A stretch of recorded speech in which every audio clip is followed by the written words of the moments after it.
कितने लोग जीवन भर नेहुरा बनकर जीवन व्यतीत करते हैं।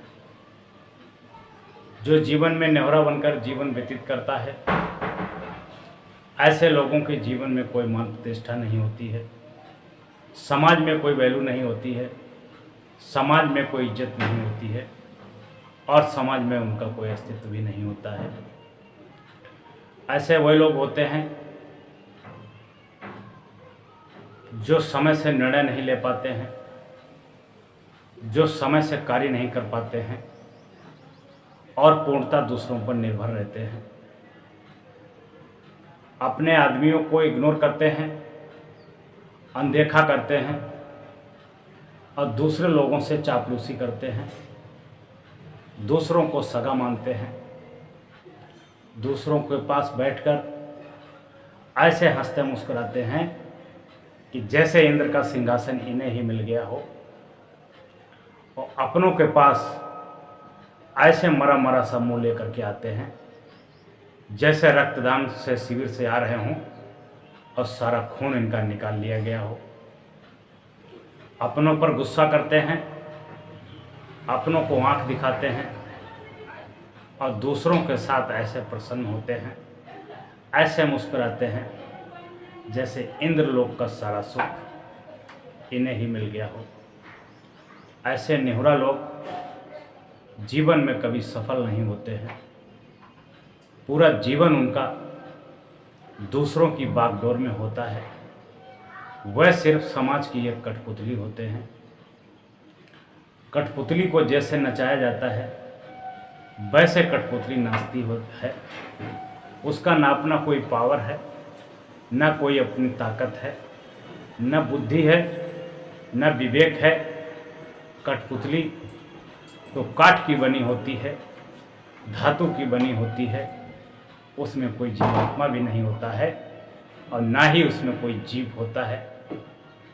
इसलिए मनुष्य का जीवन मिला है, उसको श्रेष्ठ होकर जिए।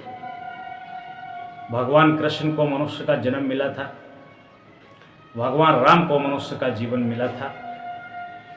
तुम्हारे जैसे ही उनकी आंखें थीं, तुम्हारे जैसे दांत, तुम्हारी जैसी नाक, तुम्हारे जैसा मुंह, तुम्हारे जैसे हाथ, तुम्हारे जैसे पाँव और तुम्हारे ही जैसी खोपड़ी थी और तुमसे ज़्यादा उनके जीवन में कष्ट थे।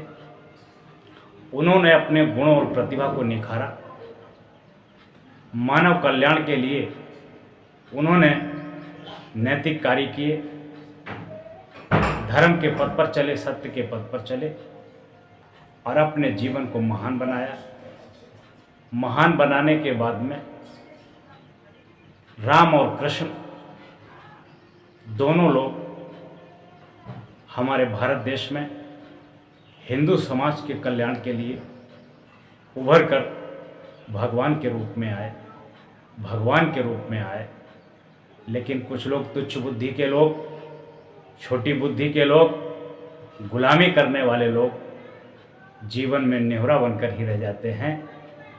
उन्हें 10, 20, 50 से अधिक लोग जीवन में नहीं जान पाते हैं और उनका जीवन भी वहीं समाप्त हो जाता है। मनुष्य जीवन में संभल करो, साधना करो, उन्नति करो, विकास करो, खुद खाओ और दूसरों को खिलाओ।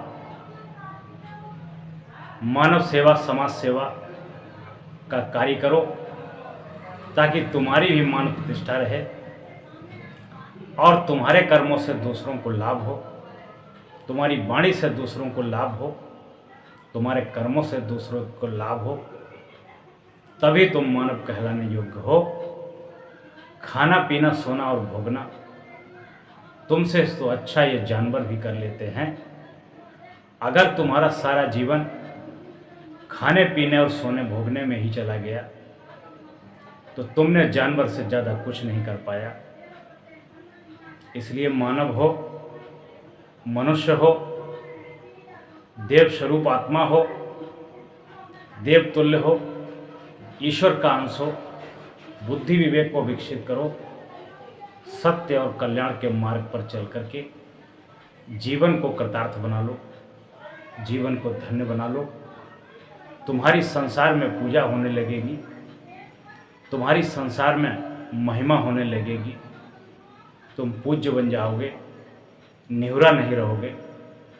इसलिए किसी सद्गुरु की शरण में जाकर के, किसी विद्वान की शरणागत कर कर तुम अपने जीवन को धन्य बना सकते हो। तुम दुनिया के प्रपंच में लगे रहते हो, इसकी निंदा करना, उसकी निंदा करना, चुगली करना, लोगों की बुराई सुनना, लोगों की बुराई करना, दूसरी महिलाओं को नज़र फाड़ फाड़ के देखना, व्यभिचार से देखना, दुराचार से देखना, दूसरे को नीचा दिखाना, अपने को श्रेष्ठ दिखाना, ये दुनिया का प्रपंच है। इससे जब उठ पाओगे तभी जीवन को धन्य बना पाओगे, तभी धन्य बना पाओगे।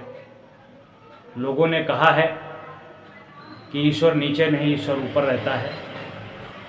ऊपर रहने की कोई साधना नहीं है, कोई साधन नहीं है। ऊपर शब्द का इसलिए इस्तेमाल किया गया है, ऊपर का मतलब है जब तुम बुराइयों से ऊपर उठोगे, नीच कर्मों से ऊपर उठोगे, दरिद्री और नालायकों के बीच से जब ऊपर उठोगे, तभी तुम्हारा जीवन धन्य बनेगा।